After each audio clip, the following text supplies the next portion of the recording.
तौर पे भी करने का काम के बिना किसी धन्यवाद साथियों।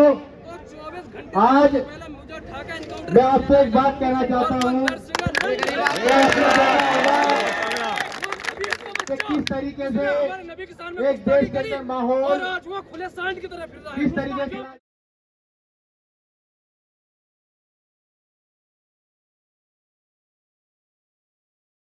तो hey guys, welcome back to my new blog. कैसे हैं आप सब? आई होप अच्छे होंगे। तो गाइस, आज मैं और गुड्डू एंड आमिरा हम जा रहे हैं जंतर मंतर, क्योंकि वहाँ पे आज है रैली। तो हम वहाँ पे जा रहे हैं तीनों के तीनों, और हमारे साथ आरिफ भी जा रहा है। तो चल के वहाँ पे आपको दिखाते हैं, और वीडियो को लाइक, चैनल को सब्सक्राइब जरूर करिएगा ज़्यादा से ज़्यादा। Let's go guys. तो देखिए गुड्डू, ये रहा, ये खड़ा गुड्डू भाई, देखिए तो भाई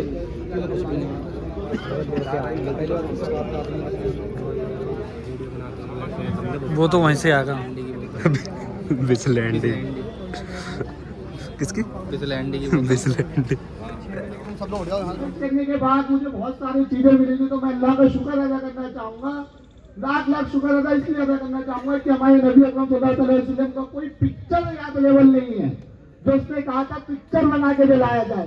तो ऐसी कभी नहीं हो सकती और न कभी हो पाएगा। दूसरा बहुत अहम मुद्दा यह है कि आज हमारा कौन है। चंद्रशेखर आजाद के साथ ये बहुत बड़ा मुद्दा है कि इस देश के किसी समाज और मुस्लिम समाज की जगह के दलित मुस्लिम एकता की जो ताकत है वो भाई चंद्रशेखर आजाद के साथ इस देश के एसटी ओबीसी समाज लोगों ने जिस तरीका से हमेशा मुस्लिम लोगों के साथ खड़े होने का काम करा, मैं उन लोगों का भी तहे दिल से शुक्रिया अदा करना चाहूंगा। आज अल्पसंख्यक समाज जिसको अपना रहनुमा समझती है, उठाने का काम करते हैं, और ये साबित कर दिया भाई चंद्रशेखर आजाद ने कि मुझको सिर्फ अपना जाति मफाद नहीं चाहिए, चाहे वो हिंदू हो, चाहे वो अकेला ही चला था जानवे मंजिल मगर, वो अकेला ही चला था जानवे मंजिल मगर, लोग आते गए कारवा बनता गया। जब भाई चंद्रशेखर आजाद ने ये अहद ले लिया कि अब हमको जालिमों के जुल्म नहीं सहना है, और किस लिए नहीं सहना है कि जुल्म सहना, और जब छोटे और बड़े का इंतजाम होगा, तो अगर प्रेम साहब का बच्चा काबिल होगा तो सड़कों पर चलने वाला, खेत और मजदूरों पर जाकर मजदूरी करने वाले का बच्चा भी। भैया जो साथी हमारे बाहर खड़े हैं वो अंदर आ जाए, जो साथी हमारे बाहर खड़े हैं वो अंदर आ जाएं, और मेरे भाई धूप में खड़े ना हो आप लोग कहीं भी इधर साइड में आ सकते हैं, छाया में खड़े हो जाएं आप लोग, क्योंकि और केंद्र सरकार और उत्तर प्रदेश सरकार से विनती पूर्वक कहूंगा, क्योंकि भारत का संविधान और संवैधानिक व्यवस्था, इंडियन डेमोक्रेटिक सेटअप जो है वो पीएम, सीएम और डीएम ये सुपर पावर होते हैं, यही क्रियान्वयन करते हैं, यही आदेश पारित करते हैं और आदेश को लागू भी करवा देते हैं। दो तीन बातें हैं, देश के लोग भी सुने और समाज के लोग भी सुने। लगातार देश में एक 12 लोग छतरपुर से निकलते हैं, थाने में एक अर्जी देने जाते हैं। कहा यह जाता है कि थाने पर इन्होंने पथराव किया। मैं इस तमाम भीड़ से पूछता हूँ, मीडिया के साथियों से पूछता है, क्या मीडिया के बंधु आपके पास है? क्या आपके पास है? बोलिए हाँ या ना। नहीं है। फिर भी हाजी शहजाद समेत कई मकानों पर बुलडोजर चलाए गए, ये कहकर कि चूंकि इन्होंने थाने पर पथराव किया था इसलिए बुलडोज किया जाता है। जब सुप्रीम कोर्ट ने पूछा तो ये नोट करने की चीज है और पहुंचाने की चीज है, ये बिल्कुल फेक नैरेटिव है। एक वीडियो ये दिखाइए कि कोई मुसलमानों का जुलूस गया हो और किसी मंदिर पर उसने चढ़कर झंडा फहराया हो, है क्या एक भी वीडियो? नहीं है भाई। वाह, सैकड़ों वीडियो, मीडिया बंधु और हमारे देश प्रेमियों, सैकड़ों वीडियो है ऐसे कि उनका जुलूस जा रहा है और मस्जिद पर चढ़कर वो झंडा फहरा रहे। क्या हो रहा है इस देश में? कहाँ ले जाना चाहते हैं आप समाज को? किसने ये आपको सिखा दिया? आज उस गोपाल मिश्रा के परिवार से जाकर मिल लो, कोई पूछने वाला नहीं है, कोई उसके दुख को बांटने वाला नहीं है। चढ़ जा बेटा सूली पर। लोग भड़का रहे हैं, लोग दिग्भ्रमित कर रहे हैं, लोग आपको क्या मुसीबत है। आप प्रवचन करने जाते हैं, आप जो है कथावाचक है, आप अपने धर्म का जो कुछ भी कहना है कहिए अपने लोगों से। आप दूसरे धर्मों पर आप अभद्र टिप्पणी क्यों करते हैं? इसकी अनुमति कौन देता है और कौन है जो उसके बचाव में सामने आता है? ये प्रचलन बंद होना चाहिए। क्या ये सुनियोजित ढंग से होता है? आपने मुफ्ती सलमान अहमद इन लोगों को गिरफ्तार नहीं कर रहे हैं, इनके बचाव में लोग आ रहे हैं। आपको बताना पड़ेगा, दूध का दूध और पानी का पानी होना चाहिए। राज धर्म का आपको पालन करना चाहिए। अगर इस तरह से लगातार वन साइडेड काम होगा तो कोई गाड़ी जो वन साइड चलती है तो वो एक्सीडेंट हो जाती है। वन साइड ड्राइवर लोग होंगे यहाँ पर, लगभग आधे से ज्यादा लोग गाड़ी चलाना जानते हैं। वन साइड अगर कोई गाड़ी चलती है ना तो उसके स्टीयरिंग को बहुत जोर से पकड़ना पड़ता है, जरा सा भी स्टीयरिंग ढीला लेंगे एक्सीडेंट। तो ये वन आप सब जानते हैं, सब अच्छी तरीके से वाकिफ है। इतनी अब्द बात की है, बुझा दो इन नफरत की हवाओं को, बुझा दो इन नफरत की हवाओं को, क्योंकि ये उल्फत के चिरागों को जलने नहीं देते, क्योंकि ये उल्फत के चिरागों को जलने। समीर भाई से भाई देखो यहाँ पे भीड़ हो गई है ज़्यादा। आदमी के जल्दी प्रेस से वो सभी साथी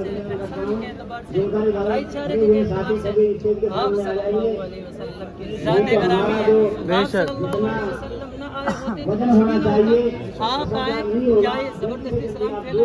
हर किसी नहीं, हर एक अच्छी सोच रखने वाला, सेकुलरिज्म जहन रखने वाला, माइंड रखने वाला आप सल्लल्लाहु अलैहि वसल्लम के उन्होंने अखलाक देखा और देखा कि आप बड़े अच्छे इंसान हैं। आप तो जुल्म के खिलाफ हो जाते हैं, आप तो किसी के साथ बुरा नहीं चाहते और ना बुरा करने देते। जो लोग कहाँ से आ जाते हैं? जो बाबा साहब अम्बेडकर के हमारे भारतीय संविधान के माध्यम से हमें अधिकार मिले हैं, उन अधिकारों को हमारे कुचलने का काम किया, जिसने हमारे धर्म पे जो है आग उड़ाने का काम किया। अगर हम उसके लिए आवाज उठा रहे हैं तो हमारे लोगों को जेल में डाला जा रहा है।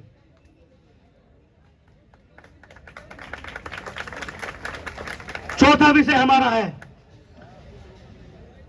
जो हमारे बुजुर्गों की जगह है। जुबेर चौधरी जो स्टूडेंट फेडरेशन के, धन्यवाद साथियों। आज मैं आपसे एक बात कहना चाहता हूँ कि किस तरीके से एक देश के अंदर माहौल किस तरीके से। भाई ओ भैया, भाई ओ भाई, ओ भाई नारेबाजी नहीं है क्या? भाई समझो, सक्षम बना रहो, समझो, सक्षम बना रहो। आज हम सबको सभी की महेश भाई बनता हूँ।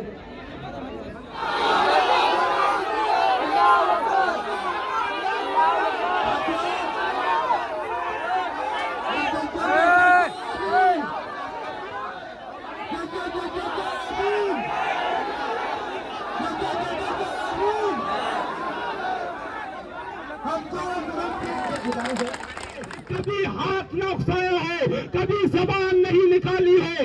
वो जब एक बुढ़िया कूड़ा फेंका करती थी, उनका अपमान करती थी, जब से आप वो ज़ाहिरी हालत में मौजूद थे। और उस वक्त में जब वो बुढ़िया बीमार हो गई, सरकार सल्लल्लाहु अलैहि वसल्लम वहां से गुजरे और उनको इशारा फरमाया था, मैं इस दुनिया में किसी को बदला देने के लिए नहीं आया, अमन और सलामती का पैगाम देने के लिए आया हूँ। भाई चंद्रशेखर आजाद जी सभी साहब का इंतजार हो रहा था और कुछ उनके साथ साथ छोटे भाई कैब भी आपके साथ पहुंच चुके हैं। भाई सलमान जी पहुंच चुके हैं। तो माननीय एडवोकेट चंद्रशेखर साहब जिंदाबाद, जिंदाबाद। माननीय एडवोकेट चंद्रशेखर साहब जिंदाबाद।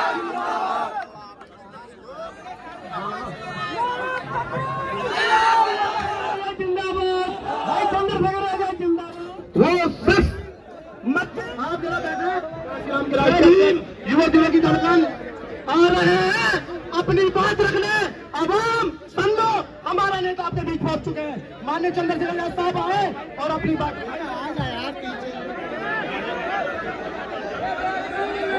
अरे भाई बैठ जाओ। आपके जरिए हमारी बात दूर तक जाएगी।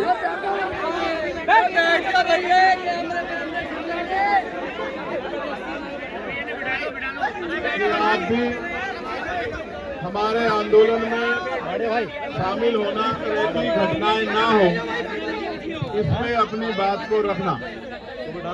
तो मैं यहाँ उपस्थित कि हमारी पार्टी लड़ाई हो गई।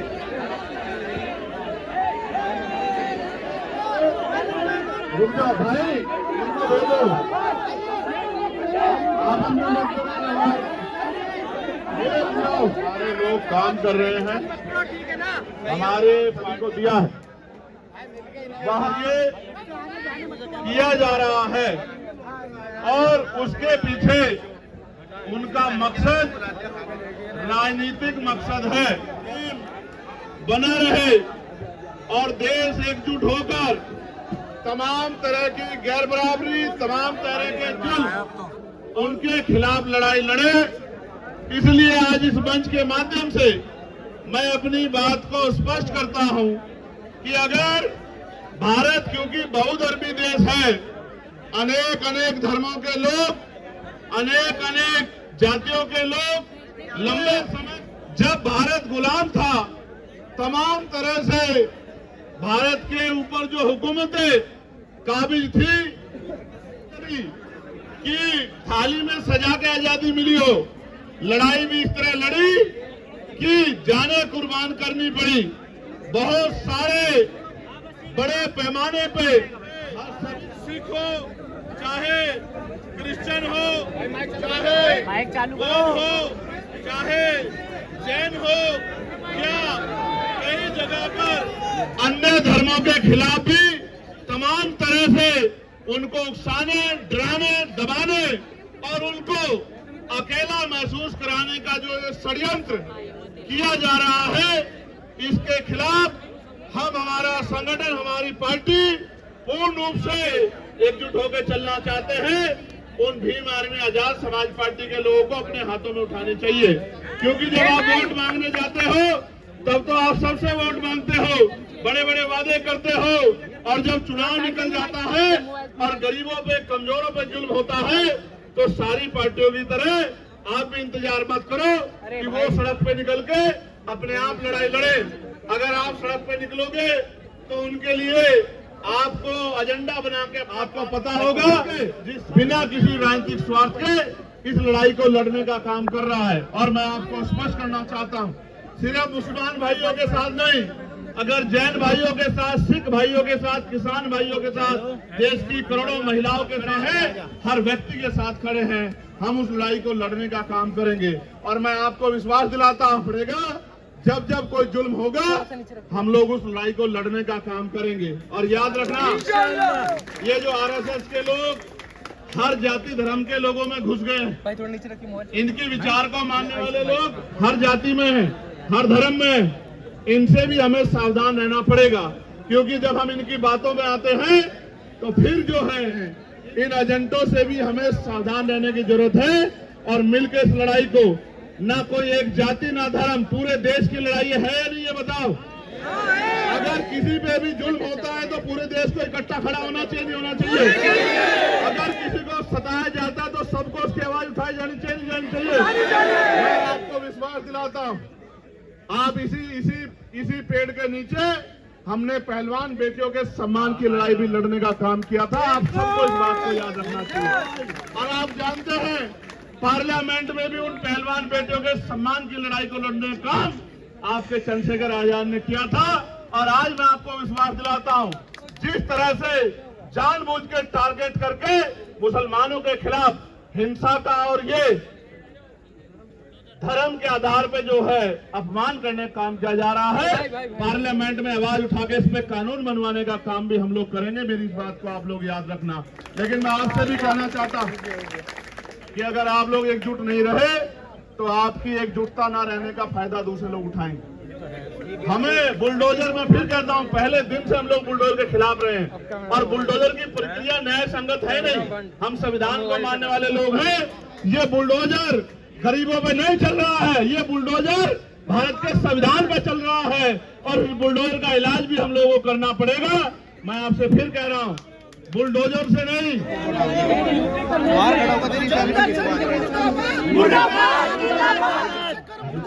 मुर्दाबाद मुर्दाबाद मुर्दाबाद मुर्दाबाद मुर्दाबाद मुर्दाबाद मुर्दाबाद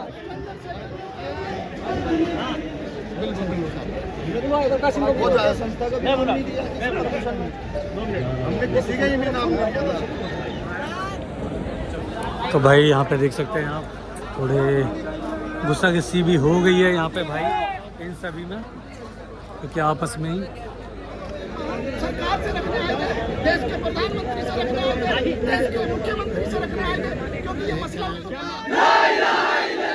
हिंदुस्तान जिंदाबाद, हिंदुस्तान जिंदाबाद, इंकलाब जिंदाबाद। भारत माँ के 4 सिपाही, हिंदू मुस्लिम सिपाही, भारत माँ के 4 सिपाही, हिंदू मुस्लिम सिपाही, 4 सिपाही, हिंदू मुस्लिम सिपाही। भाई है क्या आप कुछ नहीं हो रहा है। जल्द गिरफ्तार करा जाए, इसको जल्द से जल्द गिरफ्तार करा जाए। गिरफ्तार नहीं होता है अभी तक बहुत छोटा धरना है। हम रोड पर उतरेंगे पूरी जनता के साथ, हजारों पब्लिक, लाखों पब्लिक गाड़ी से बाहर, पैदल, जैसा भी होता जाएगा हम रोड पे इसको जल्दी से जल्दी इस पब्लिक को इसको गिरफ्तार। तो भाई आपने देखा अभी प्रदर्शन जो हो रहा था, और ये मोटा, और सबसे बड़ी बात ये आपस में ही एक दूसरे से भिड़ रहे हैं। ये सही नहीं है, क्योंकि ऐसे सबके गलती है। ये पड़ेगा, हर कोई गाइस अपना इंटरव्यू दे रहा है, क्योंकि हर कोई चाहता है कि टीवी पे आने के लिए, और तुम्हारा भाई नहीं चाहता कि टीवी पे हम आएँ। तो भाई मैं यही कहना चाहूँगा कि जो नबी करीम सल्लल्लाहु अलैहि वसल्लम के बारे में जिसने अभी बोला है, तो जल्दी से जल्दी गिरफ्तार कराएँ और जेल में डालें। तो भाई और कुछ नहीं है, यहाँ कोई और प्रदर्शन नहीं हो रहा है, तो इसी के लिए सबसे मीटिंग कराई गई है। तो मैं बस यही कहूँगा कि हम घर आपस में लड़ गए, आपस में लड़ गए हैं, आपस में लड़ पड़े। तो भाई आपस में ही एक दूसरे को हाथापाई कर ली और लड़ गए आपस में ही, पर कोई फ़ायदा नहीं है इन चीज़ का, क्योंकि हमारे हाजी सलमान भाई और कैब भाई की इनकी आपस में बनती तो है नहीं। तो इसी वजह से तो मैं भाई करता हूँ मैं इस ब्लॉग का एंड, और देखिए कि क्या क्या नबी करीम सल्लल्लाहु अलैहि वसल्लम के लिए यहाँ पे बताया गया सबको, और जिसे गिरफ्तार ये कराने की सोच रहे हैं उनके लिए क्या क्या बोला गया। तो भाई ब्लॉग को करता हूँ एंड, वीडियो अच्छी लगे लाइक, चैनल को सब्सक्राइब कर दिएगा, बताइए वीडियो कैसी लगी। मिलते हैं ऐसी नेक्स्ट ब्लॉग में, तब तक के लिए थैंक यू फॉर वॉचिंग। तौर पे भी हमें समझना चाहिए कि हमारे बड़ों ने हमें क्या सिखाया है। हम तो अगर हम उनके रास्ते में चलेंगे तो कोई मुसीबत